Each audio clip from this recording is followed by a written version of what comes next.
Subscribe कीजिए the perfect classes channel को और बेल आइकन को दबाइए लेटेस्ट वीडियो सबसे पहले देखने के लिए। Hello student, the perfect classes में आप सभी का स्वागत है। शिक्षा निदेशालय राष्ट्रीय राजधानी क्षेत्र दिल्ली की वर्कशीट नंबर 13 डिस्कस करें बच्चों। 9 नवंबर 2020 की वर्कशीट है, क्लास 8 की।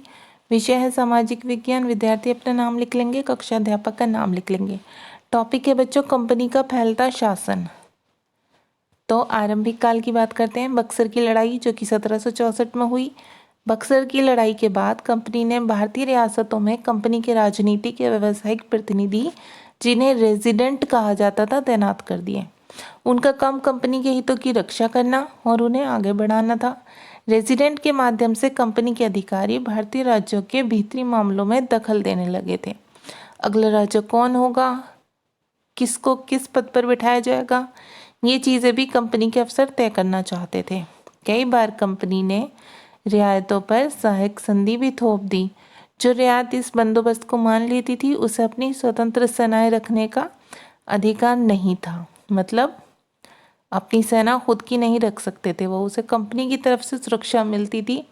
और इस सहायक सेना के रखरखाव के लिए भारतीय शासक कंपनी को रकम देते थे। मतलब उनकी देखभाल का काम, उनको सैलरी देने का काम सब कंपनी करती थी। अगर भारतीय शासक रकम अदा करने में चूक जाते थे तो जुर्माने के तौर पर उनका इलाका कंपनी अपने कब्जे में ले लेती थी। उदाहरण के लिए, जब रिचर्ड वेलेस्ली गवर्नर जनरल था, उस समय अवध के नवाब को 1801 में अपना आधा इलाका कंपनी को सौंपने के लिए मजबूर होना पड़ा, क्योंकि वह सहायक सेना के लिए रकम अदा करने से चूक गए। इसी आधार पर हैदराबाद के भी कई इलाके छीन लिए गए थे। सीधी लड़ाई कब हुई? आरंभिक वर्षों में शक्तियां अर्जित करने के बाद जब कंपनी को अपने राजनीतिक और आर्थिक हितों पर खतरा दिखाई दिया, तो कंपनी ने प्रत्यक्ष सैनिक टकराव का रास्ता भी अपनाया। इसे हम दो उदाहरणों से समझ सकते हैं।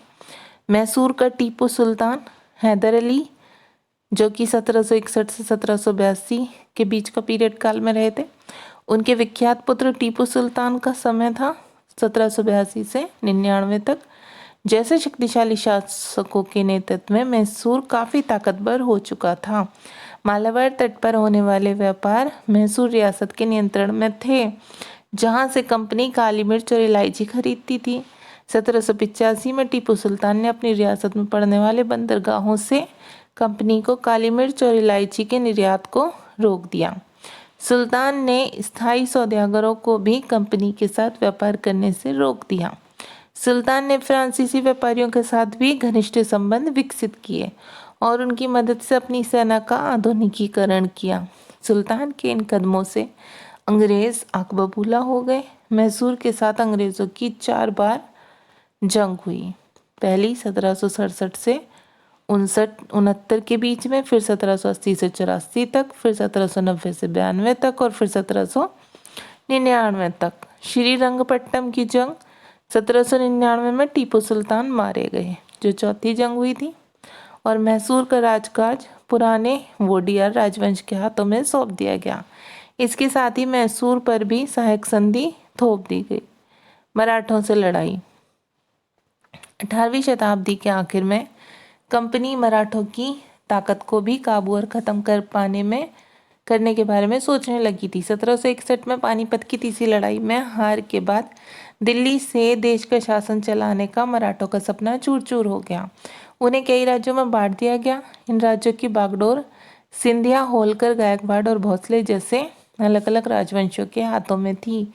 ये सारे सरदार एक पेशवा के अंतर्गत एक राज्य मंडल के सदस्य थे। पेशवा इस राज्य मंडल का सैनिक और प्रशासकीय प्रमुख होता था और पुणे में रहता था।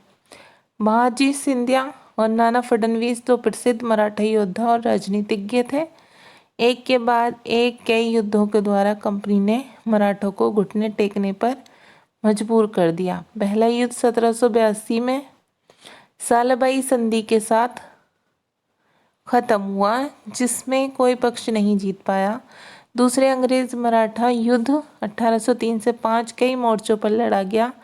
इसका नतीजा ये हुआ कि उड़ीसा और यमुना के उत्तर में स्थित आगरा और दिल्ली सहित कई भूभाग अंग्रेजों के कब्जे में आ गए। अंततः 1817 से 19 में तीसरे अंग्रेज मराठा युद्ध में मराठों की ताकत को पूरी तरह कुचल दिया गया।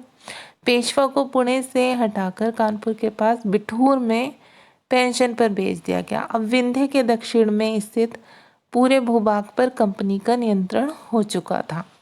अब क्वेश्चन नंबर 1 देखेंगे। ईस्ट इंडिया कंपनी ने सहायक संधि के द्वारा भारतीय रियासतों पर किस प्रकार कब्जा किया?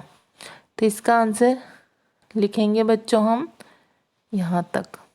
देखिए यहाँ से लिखेंगे कई बार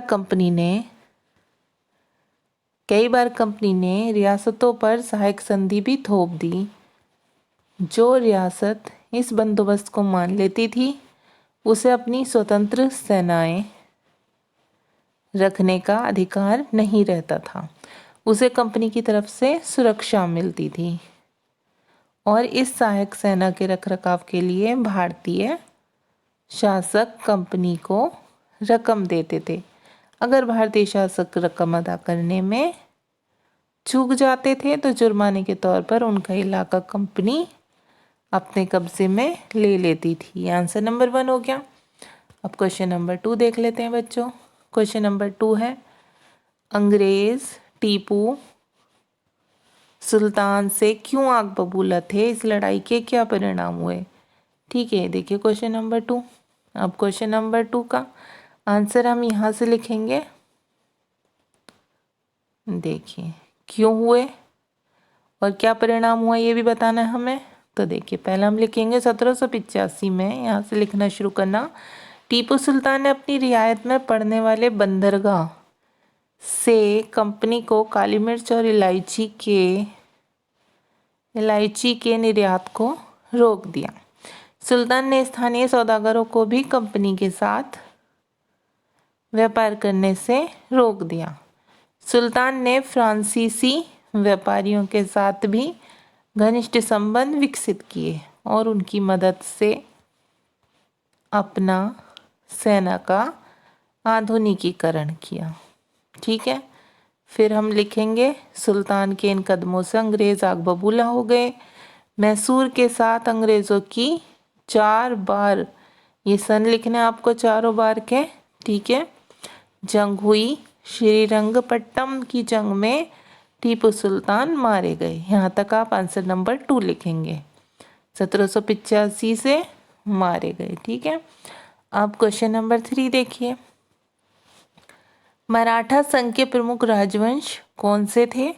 ये संघ किस प्रकार से शासित था? तो इसका आंसर आप लिखेंगे यहाँ से। पहले ये 4 नाम लिखेंगे बस आप, सिंधिया, होलकर, गायकवाड़ और भोसले। ठीक है, बस आप ये 4 नाम लिखेंगे।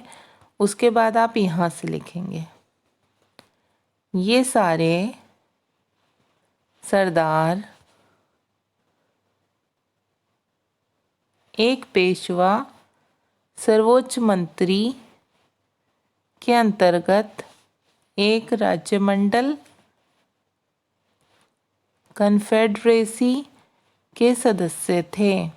फिर आप लिखेंगे पेशवा इस राज्यमंडल का सैनिक और प्रशासकीय प्रमुख होता था और पुणे में रहता था। बस आपको इतना लिखना है आंसर नंबर 3 में। ओके स्टूडेंट्स, अब देखिए क्वेश्चन नंबर 4 देखिए लास्ट। ईस्ट इंडिया कंपनी ने मराठों को किस प्रकार से अपने अधीन किया?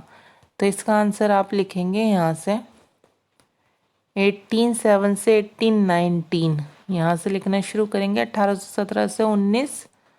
फिर आप लिखेंगे कि तीसरे अंग्रेज मराठा युद्ध में मराठों की ताकत को पूरी तरह से कुचल दिया गया। ठीक है, उसके बाद आप लिखेंगे पेशवा को पुणे से हटाकर, पेशवा को पुणे से हटकर नहीं लिखेंगे आप, हटाकर ही लिखेंगे, हटाकर कानपुर के पास, ठीक है, कानपुर के पास, यहाँ तक लिखा। आगे लिखेंगे बिठूर में पेंशन पर भेज दिया गया। ठीक है, अब विंध्य के दक्षिण में स्थित पूरे भूभाग पर कंपनी का नियंत्रण हो चुका था। ठीक है, या आप आंसर नंबर 4 में लिख देंगे। तो आपकी वर्कशीट सॉल्व हो गई स्टूडेंट्स। वर्कशीट में जब आंसर हो तो आप वर्कशीट में से कीजिए। ठीक है, तो अगर बाई चांस कोई आंसर नहीं होता तब आप बाकी कहीं और से हेल्प ले सकते हैं। तो वर्कशीट में से ही थे बच्चों, सभी आंसर हमने कर लिए। वर्कशीट में से आपकी वीडियो सॉल्व हो गई है। अगर आपको मेरी वीडियो पसंद आई है तो प्लीज़ मेरी वीडियो को लाइक कीजिए, शेयर कीजिए, हमारे चैनल को सब्सक्राइब कीजिए। Thanks for watching.